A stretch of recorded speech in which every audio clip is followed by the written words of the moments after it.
Colette and welcome to my channel Witchways. Today I want to share with you some magic that you can do around the fall equinox. Some of these things are spells, some of them are magical practices, and some of them are just magical endeavors that this is a good time of year to launch into them. So I'd be really curious to hear in the comments what things were most helpful to you. I'm always really curious about who's out there and what they need. I hope you enjoy. Okay everyone, my first suggestion is to do a 4-card reading. You can use tarot cards, you can use oracle cards, you can use runes, you can use any divination system that works for you, and you can lay it out however works best for you. A lot of people really like a horizontal spread for this kind of reading, but I kind of actually prefer a diamond-shaped base for this particular reading. At the base of the diamond, or the spot that's representing below, I like to place one card for what I've integrated in the past season or two that can support me in the future going forward. The second card I pull, I place on the left, and that is what I've accumulated over the past season or two that I need to release. The third card I place at the top, and that represents what I should keep doing. And the fourth card I place to the right, and that's the card that represents what I need to steer towards or navigate towards through the winter months.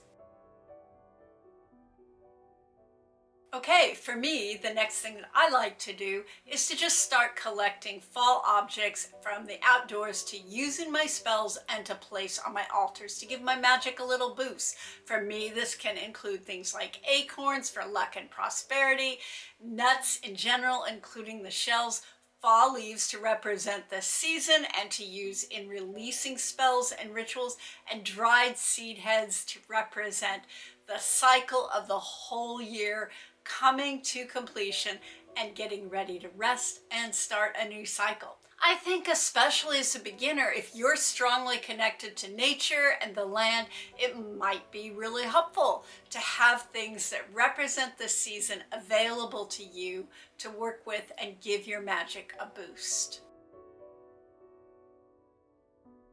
Number 3 is a magical practice. And I think fall equinox is an amazing time of year to start to learn and incorporate a grounding practice into your witchcraft. I think that for many of us who grew up in Western industrial culture, we're really focused in our heads, our minds, and sometimes even out of our bodies. Fall equinox is really all about balance, and grounding can help with that. It helps you visualize or feel the energy of the earth and help you be more balanced in that way. Grounding helps anchor you to the earth so you can more easily return to your body after doing magic. It also brings up the vital force of the earth for you to use in your working so you don't deplete your own system, and it opens up the magic of the earth and the deep below so that you can get to know it and work with it. Grounding is also a really basic step in learning to alter your consciousness, and that is a step that will lead you into more advanced magic and more intuitive skills. This is a great time of year to start it. My fourth piece of fall equinox magic is to just create some kind of doorway entrance charm that you can use to help bring energy into your house that you prefer. This is one that won't be really obvious to people coming in, that maybe you don't want to know that you're a witch. And I know a few weeks ago, several people were doing a doorway charm or doorway wreath kind of magical hashtag, so you can check that out if you want to get some ideas. And you can pick whatever intention that you want, but at this time of year, I think some really good intentions are ease, safe home, abundance, and balance. Those all work really well right now. And if you have time to make a wreath, that's really ideal. Or you can buy an autumn wreath and charge it with your intention. Personally, I like to make these things myself, but I do have the skills to make wreaths, and I just don't have the time anymore. What I do instead is I just make a decorative bundle of foliage and herbs, aka a swag. I just gather some things that feel seasonal to me and look good, or maybe some plants that carry the properties that I want, and then I just arrange them how they look good to me. These are a few plants that I like to use to represent the seasonal energy. I like to start with a base of rosemary or pine for protection and clearing, and then I like to add some things like maybe lavender flowers for ease, rose hips for beauty, branches of rowan berries for protection, and all sorts of other fall magic, and maybe some seed heads to represent the seasonal magic. And if there are oak leaves that are starting to turn in your area, you can try and tie those in individually into your swag, or try to find a branch that has fallen with a bunch of the leaves on it. Oak leaves are usually tough enough to make it and work out in a swag, but check them out for yourself, see if that works, and use what feels right to you. And tie it all up tightly, really tightly, with a string, wrapping it multiple times. And as you're tying that string, charge it with what you want it to hold. Number 5 is to go around the house and just assess your protective charms and doorway protections. I usually only create one for summer and one for winter, but I always kind of check them out at the shifting of the seasons and see if they need to be renewed or added to. If they look dusty, disheveled, dilapidated, or just old and stale, replace them or add to them. If you don't get to this at fall equinox, I think the full moon in October is also another time when you can do this work.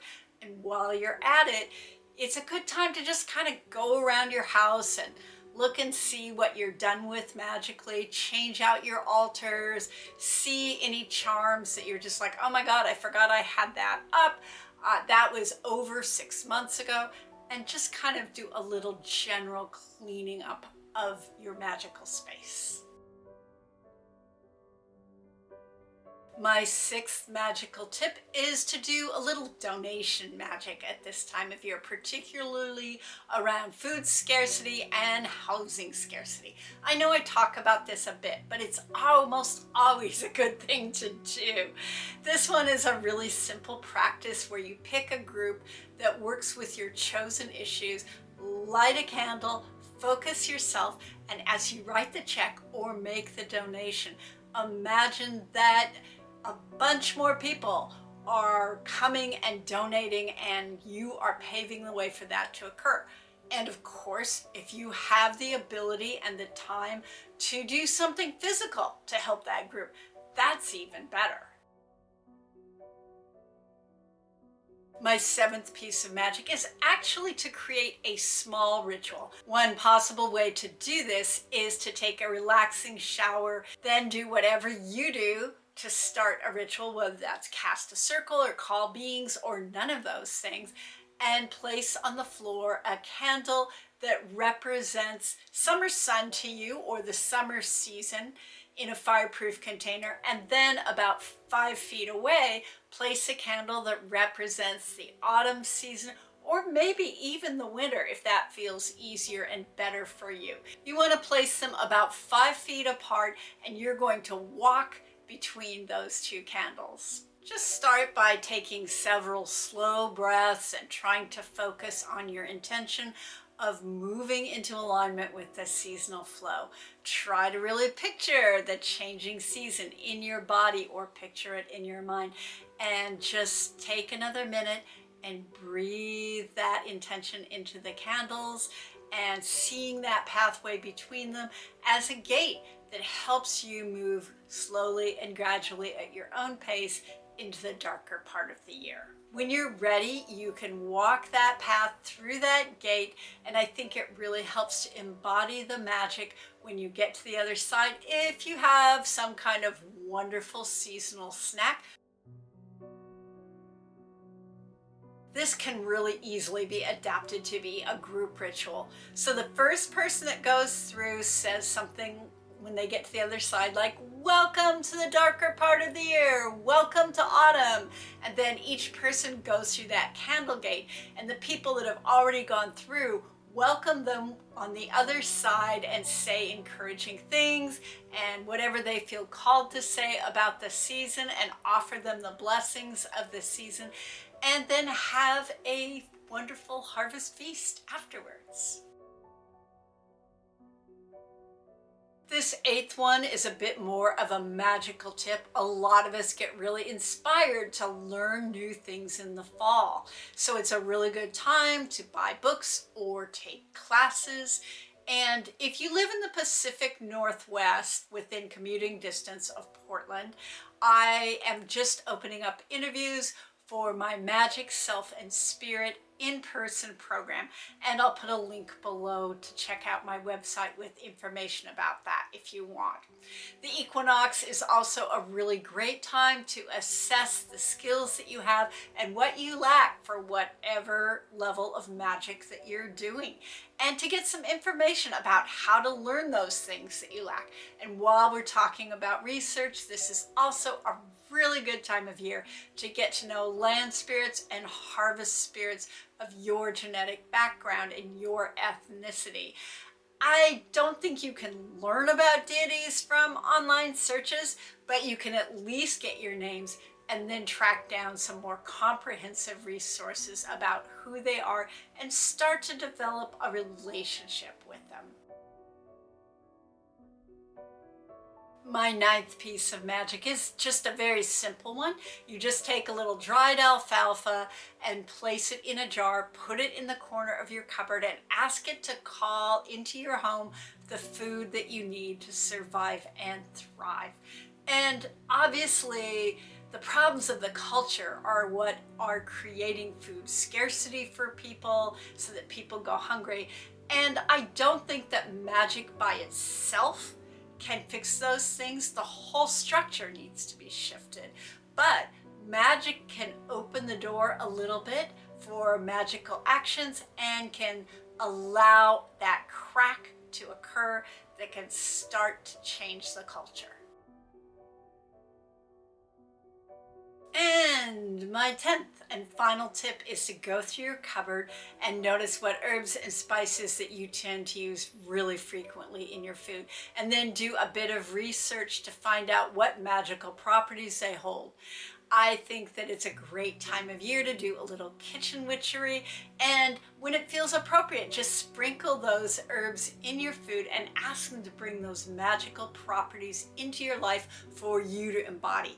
I also think it's really fun to just say something simple like, I call on you to bring me delight in this meal. Please let me know in the comments which of these tips and practices you find most useful, or maybe they're things you already do. Thank you all for liking, subscribing, and please share my videos. I would also really appreciate it if you would check out my Patreon page and consider financially supporting me there. It starts at $5 and it's really great content. So until next time, stay safe and be well.